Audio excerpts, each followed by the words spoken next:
one of the main reasons we wanted to talk to you was about the structure of county cricket and the championship. It brought a smile to your face, which is a relief.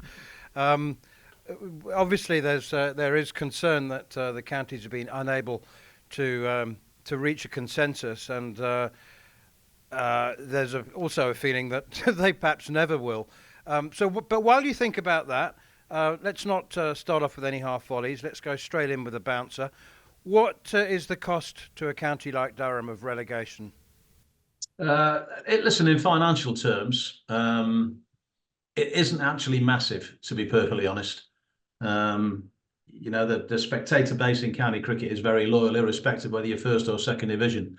And the sponsors are usually tied in for a reasonable length of time. The cost actually is, it's probably further down the line. If you look at your playing squad, I mean, we have recruited a squad for the next 5 years, and a squad that we fully expected to not just win the championship once, but win it more than once. And it's not a squad that needs rejuvenating or rebuilding because it's aging, which often happens in sports where you get relegated and there's a whole new generational change. So the challenge for us is that we've signed players that are first division players. I mean, if all our players are on the market tomorrow, if we had a transfer system like in football, and we've been relegated to the championship, I guarantee every single one of the first division clubs will be in for every single one of our players, which makes it all the more galling. Now, the reality is, and the good news is, that thanks to the work that Marcus has done and Ryan have done over the last couple of years, all of our squad are all tied in for at least 2 years. Okay, so listen, in simple terms, right, they got us into this mess, and they've got a year to get us out of this mess. Now, if at the end of next season we don't get promoted, and obviously I expect us to, but there's nothing guaranteed. It's hard getting out of a second division or a championship in any sort of sport, and Lancashire didn't do it last year with all their cash. But if we do not get out next year, well, then you're at risk, because we've signed players that want to play for England and are absolutely first division players. And if we're not in the first division, you do run the risk then in 2 years' time of having to rebuild that squad. Now, the last time this happened was clearly when Durham got relegated last time, when we were in financial trouble. And we lost a bunch, Army will know, we lost a bunch of players, whether it be Keaton, whether it be Scott, whether it be Liam, players that clearly wanted to play for England, had aspirations. So we don't want to be in that position again. So for me, the biggest threat is if we stay down in that second division longer than one season, then it starts to become tricky then in terms of renegotiating new contracts. I mean, the fortunate thing is we've attracted a bunch of young players that have got massively long runways, like Casey Aldridge, for argument's sake, Sam Connors, Archie Bailey. These kids have joined us because they want to play for England. And then the likes of Robinson and Will Rhodes and Emilio Gay and these guys are clearly in that position at the moment. So that's the biggest risk. It's not so much financial, to be honest. Tim, you're talking there. You just mentioned half a dozen names and maybe more. Some people looking at the club and looking at Durham, and obviously I've got more than one eye on it.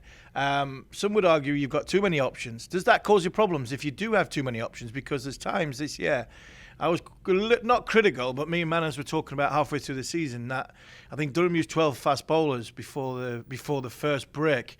And I know you have to rotate and stuff like that. And you mentioned, the batting unit. Sometimes you're having to sort of leave a top batter out. Can you sometimes have too many options? Yeah, you can. And you're actually bang on, to be perfectly honest. I mean, obviously, I've been giving this some thought, and we got ourselves in a bit of a mess, okay?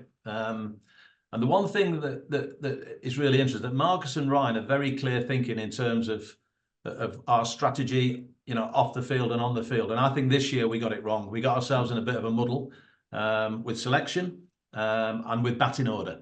We almost had an embarrassment of riches. And then with the bowling you mentioned, I mean, we had all those bowlers, but half of them got injured within 2 weeks. I mean, we lost 3 in the Zimbabwe tour. So we had 2 bowlers on loan in the 4th game of the season. If you remember, Jake Ball took Fifer against Worcester, won us the game. And then we had Blatherwick from Lancashire. We literally had no other bowlers. And then suddenly, Carsey's off out the store, and then Potts obviously as well. So that suddenly starts to become a problem there. And we landed on Cody Youssef through a little bit of a fluke. We got our overseas pick wrong in terms of Dogger. We signed him for 8 matches and then suddenly realised that he hadn't played the 20 list A 2020 games to enable him to stay for longer than 30 days. So he could only play 4, and then Cricket Australia pulled him for one of them. So, I mean, if you want a perfect storm, sort of we had that with the bowling attack, if you like, and that was a bit of a problem all year. But with the batting, that was more self-inflicted, that Harmy, I think. I don't think we ever settled on the right order. Will Rhodes got 1,000 runs in First Division cricket for Warwickshire last season, season before last.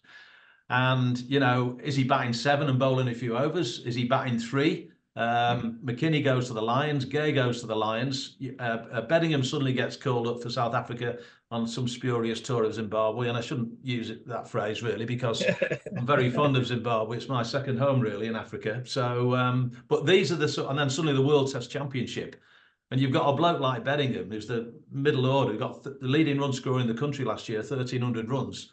He plays a game, he's gone for 4 weeks. He plays a game, he's gone for 4 weeks.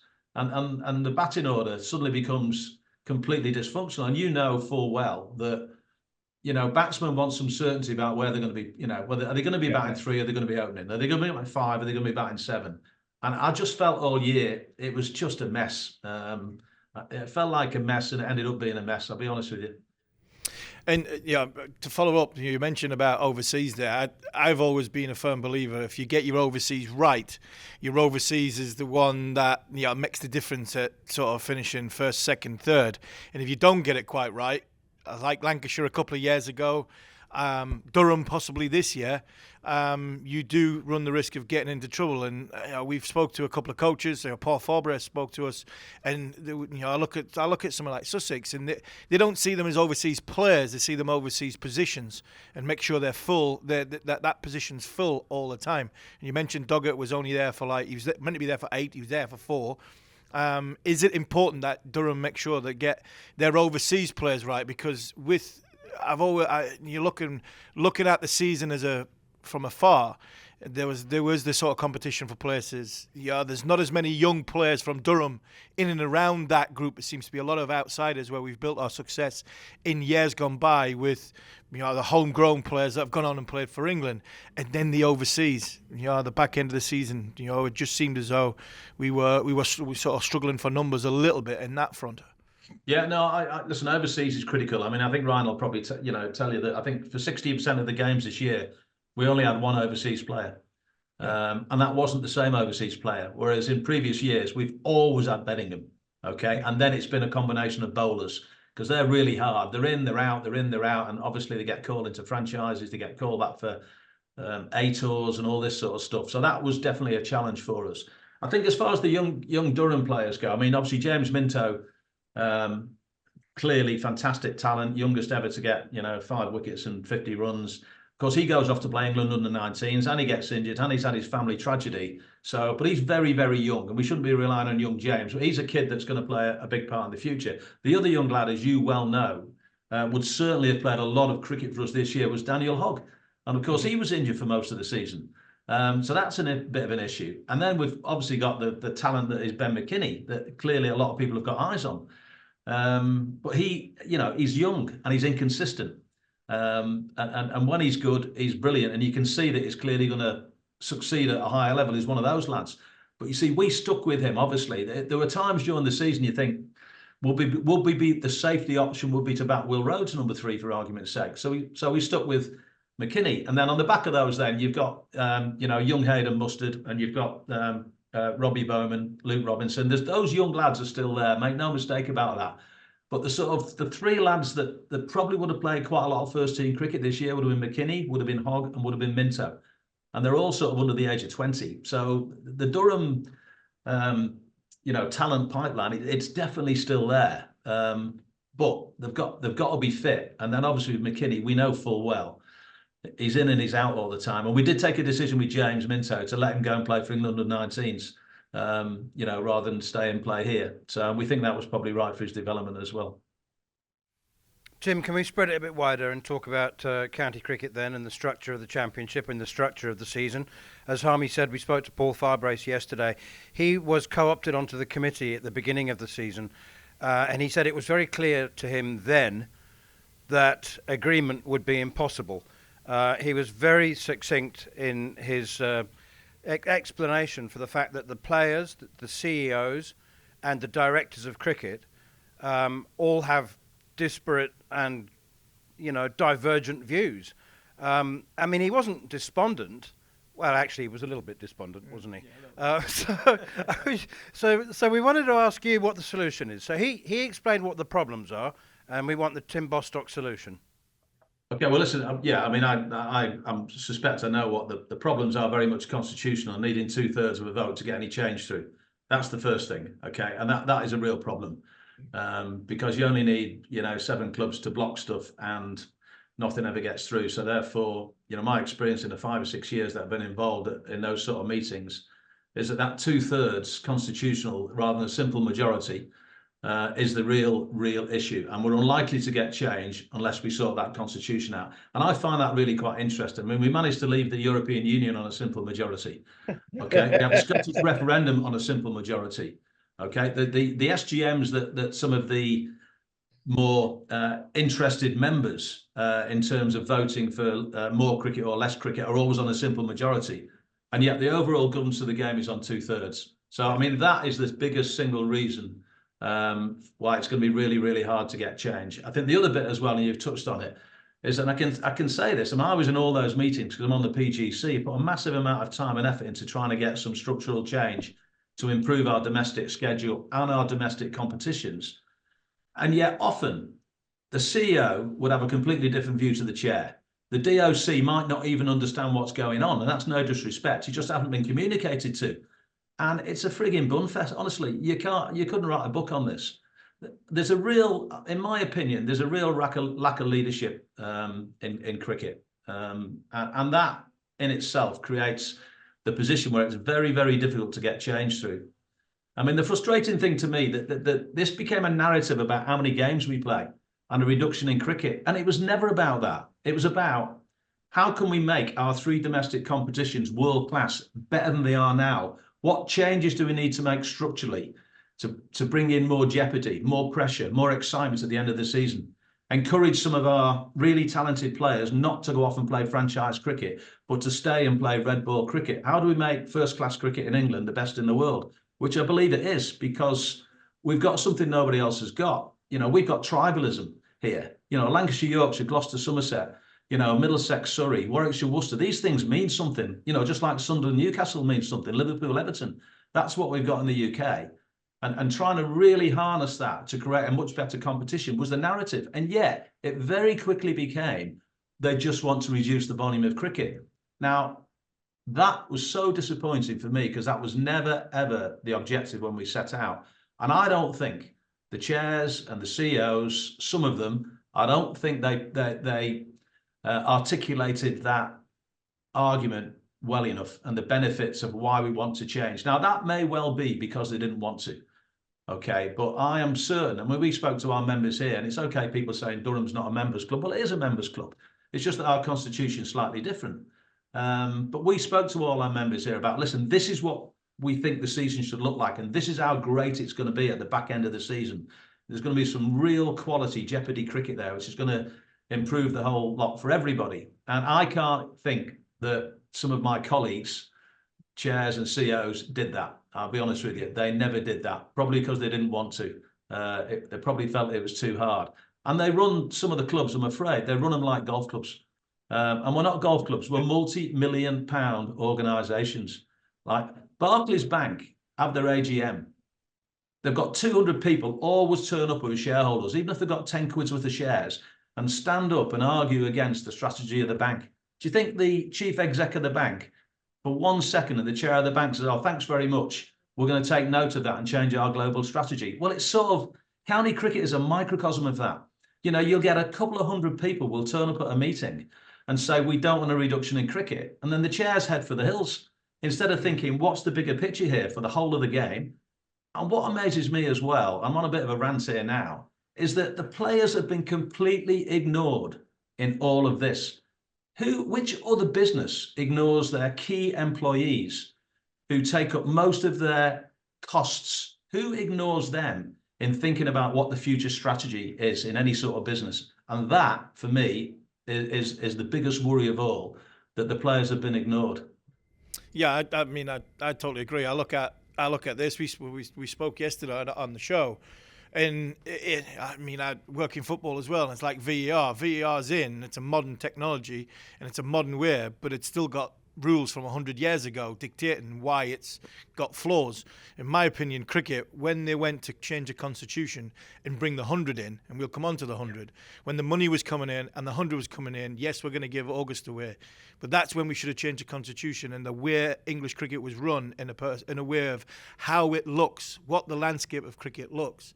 Do you think that time can come? Do you think that is a possibility? Or do you think because too many people have got too much skin in the game, like you mentioned, the golf clubs, the old school tie, the stuffy old blokes who want to drink their gin and tonics and sit as chairman of cricket clubs, have not got the best interest in English cricket? Because I said in 12 years since I finished playing cricket, the game has moved on so far. I mean, it's ridiculous, but we still have the same people thinking about it from 100 years ago, thinking about the rules. So is it time, now we've got this new competition, the 100, which has invested loads of money, and probably the big question is this the best time to invest in English cricket because of where it's at this moment in time? But will it be stood still because of the what you've been talking about, Tim? Yeah, I mean, Harmy, we've all copped for, well over 20 million quid, untold riches that we never ever thought about 3 years ago. So if there was ever a time to think strategically instead of short term and tactically, and I'm talking from a chair perspective here and a CEO perspective, this is the time. And they still fail to do it. And that is a bit of a worry, to be perfectly honest. Yorkshire have got 10,000 members. 660 of those 10,000 members said they didn't want a reduction in cricket, and therefore Yorkshire voted against the proposals. Even though I know full well that the players at Yorkshire, the cricket guys at Yorkshire, they wanted that change. 660 out of 10,000. Now that sums up what a mess that we're in. And equally, SGMs are being called when there are only maybe 50 or 100 members only needed, and then only 175 turn up. I mean, it is, there's nothing democratic about that. And that's what concerns me. And I think, again, I'll go back with the members. If the clubs had bothered to sit down and really talk it through with the members about the benefits, about the change, I think that most members love their cricket. There's no doubt about that. Would have had more chance. And that's why I blame it on leadership. I'm not blaming the members, by the way. You can't blame the members. They're entitled to absolutely vote the way they want to vote. But you can blame the leadership. And I think there's been an abdication in leadership. Tim, talking of concerns, it seems to me there's been a massive oversimplification of the sale of the 100 to the counties. It concerns me how many people seem to think that all the counties are going to get around 23 million quid and it's going to future-proof the game, and they don't seem to realise that that 450 quid or thereabouts is a lot of money, and there's not going to be the control of the 100, and I don't know. I mean, it's concerning that for the Durham region that that the exclusion from the 100 will continue. I don't know. It just seems to be a very, very bumpy road ahead, and one that is not necessarily going to be smoothed over and by being paved with cash. No, and that is a good point. And I think I'll go back to my point. So the 100 is the 100, and I think we have to view the 100 as a global franchise competition, a world-class global franchise competition that happens to be hosted in England during the northern summer months, right? Which gives it something that's unique, and that's why I think legitimately it can compete with the IPL in terms of they should be the two big comps. But what it does do for me, and this is why I'm going back to the formats again versus the schedule, it means it's even more important that we reinvigorate, we look at change, we look at positive change, to make our domestic competitions better than they are now. Okay, and we've got to raise the bar, okay, not shrink to mediocrity. And that's why I'm so frustrated that we haven't embraced this change. And again, I'll go back to the point. It's not about how many games you play.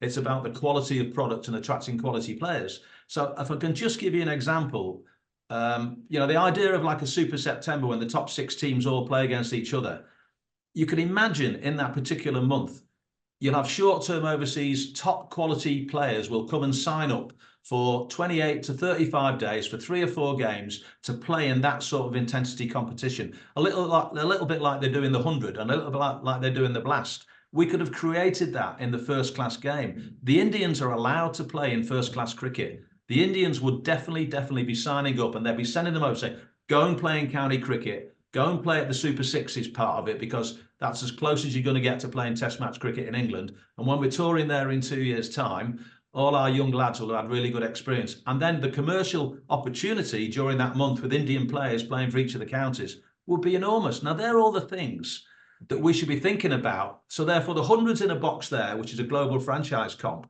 And my frustration is that we could have made our county first class competition at truly world class, which attracts the best players, even if it's only for the Super Six part of the season. And that would have been brilliant.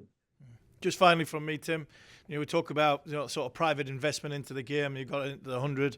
I'm probably talking from a Durham member's point of view, or a Durham Life member's point of view. Is there any chance we could be one of the next ones in? Is there any movement on that? Because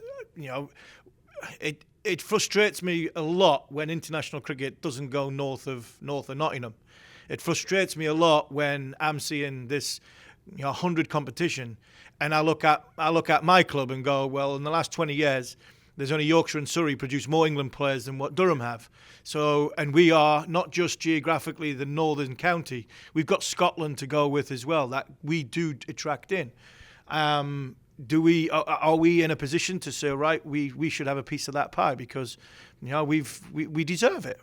Yeah, no, 100%. And I think aspirationally, obviously we hope that it goes from 8 to 9 to 10, whatever it goes to. And if the 100's successful, which I'm sure it will be, I'm sure those investors will want more games, and therefore they need more teams, because you've seen it happen in the IPL. They went from 8 to 10 to 8 and then to 10. Now they're talking maybe 12. So I'm certain expansion will come.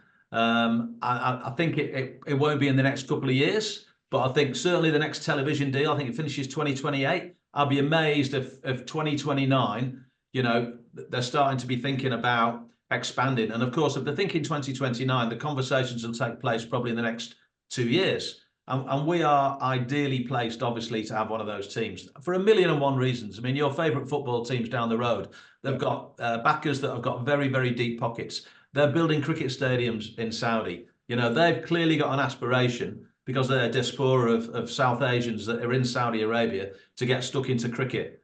So I'm certain that we have an opportunity. And by then, we might have a certain Ben Stokes that might want to front up the whole of the new franchise and be the face of, he may well have done his time with England with an Ashes in his back pocket with a bit of luck. And we've got 25% of the Ashes squad of Durham players in these next few weeks, Harmy. I mean, that is an incredible achievement, by the way. So amidst the doom and gloom of being relegated, bigger picture, isn't it? The real upside is just look at what we're going to be watching on our screens. So as well as the Lions in the 19s. I mean, the Lions in the 19s. Yeah. You've got McKinney, you've got Gay, you've got young Jimmy Minto, and there's a lot more coming through behind that. So yeah, our aspiration definitely is we want to be one of the next cabs off the rank.